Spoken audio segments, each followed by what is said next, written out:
Good morning. Welcome to Tribune News on Q, your go-to morning news source only here at Daily Tribune. We are live on Daily Tribune's Facebook page, Daily Tribune PH on YouTube, and at Daily Tribune Official on TikTok. For today's headlines, the PIDEA says its probe into Sami Uy is still ongoing. Officials stress the name may refer to multiple people and no conclusive findings have been made yet. Malacanang confirmed that former Ako Bicol Representative Zaldico is in France and reportedly seeking political asylum, citing information from the DFA and DOJ.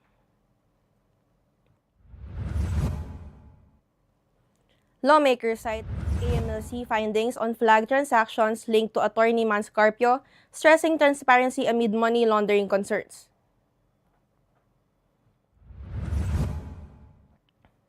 Vice President Sara Duterte's lawyer has rejected the NBI's impeachment-related findings, calling the evidence incomplete and misinterpreted. Former broadcaster Jay Sonza will challenge a non-bailable warrant issued for alleged false publication, with his camp insisting the charge is bailable and irregular. Aboitiz Power reports a 71% rise in first quarter profit, driven by stronger generation margins, new capacity, and improved plant performance alongside growing renewable energy output.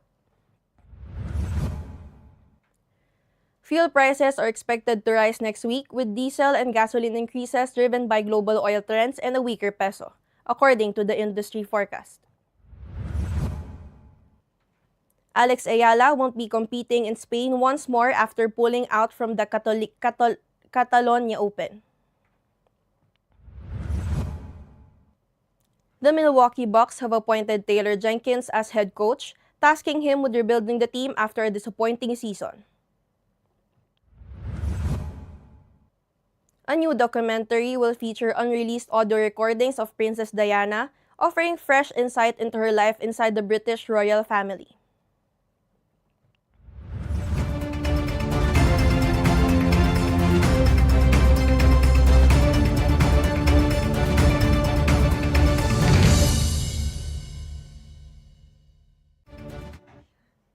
Today is 2nd of May 2026, Saturday, and I'm Kate Villar bringing you this week's top stories. Let's get started.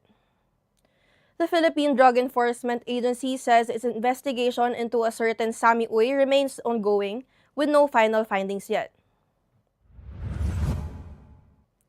PIDEA spokesperson Attorney Joseph Frederick Calulot said authorities are still verifying any possible involvement, noting that the name is common and may refer to multiple individuals. The probe follows earlier reports linking Uy to illegal drug activities. The issue gained attention after former Senator Antonio Trillanes IV alleged that Vice President Sara Duterte and her family received funds from the individual. Malacanang confirmed that former Ako Bicol Representative Zaldico is now in France and seeking political asylum, citing information from the Department of Foreign Affairs and Justice.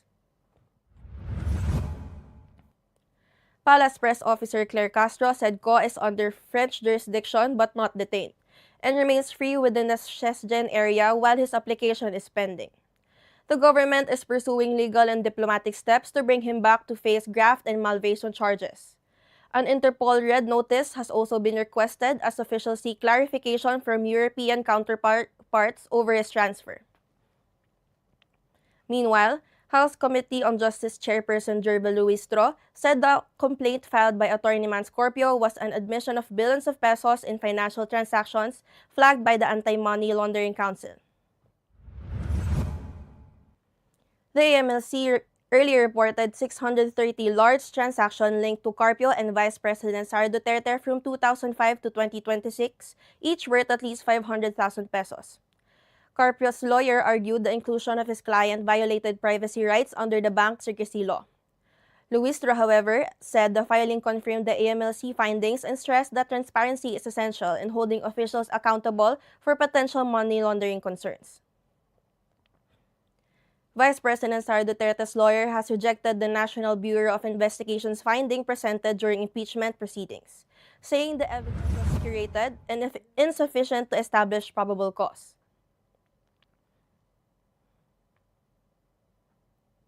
Attorney Paul Lawrence Lim argued that the presentation lacked context with facts allegedly spliced and opinions treated as investigation results.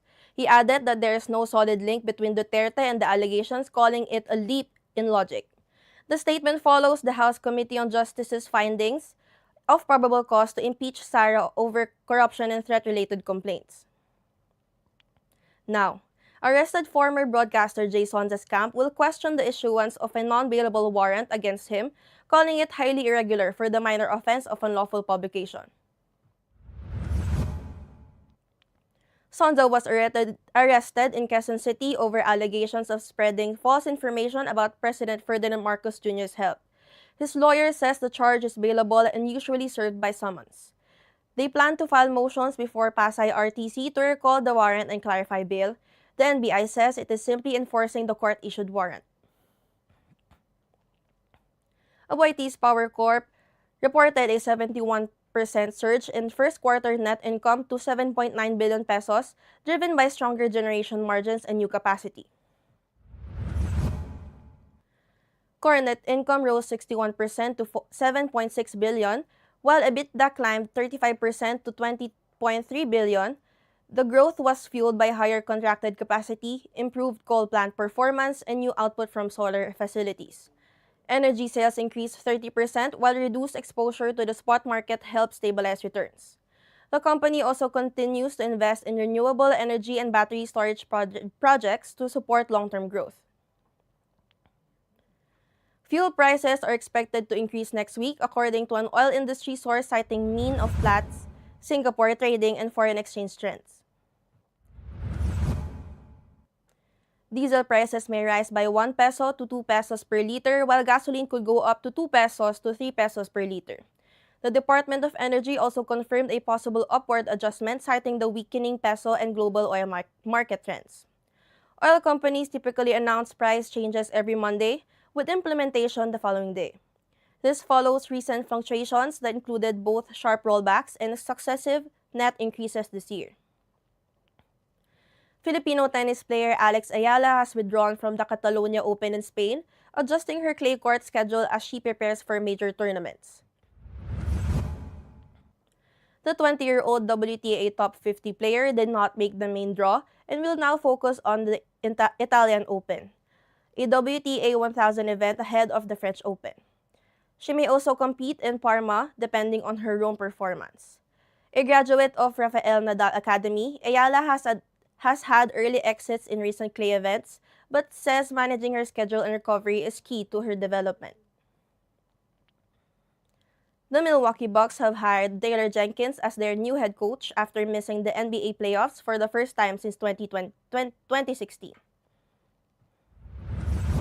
The team confirmed the move on Thursday, Manila time.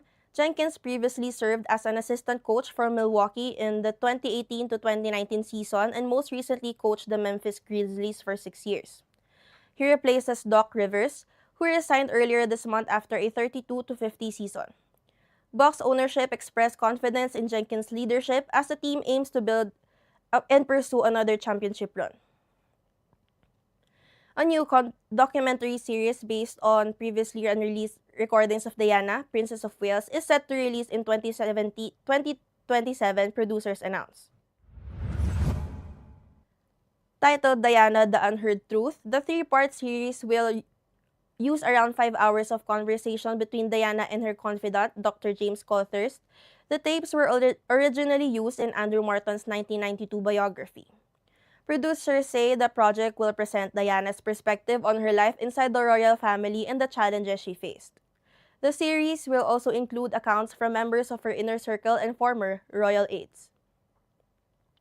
That's all for now. Join us again tomorrow at 11 a.m. still here on Daily Tribune's Facebook page, Daily Tribune PH on YouTube, and Daily Tribune Official on TikTok. Also, catch the diva that you love, Alwin Ganasio, and Ultra Maldita Alex Brosas later and tomorrow 4 p.m. for DTT show on Diario Tirada, Facebook page, and YouTube channel. Once again, I'm Kate Villar and this has been Tribune News on Q.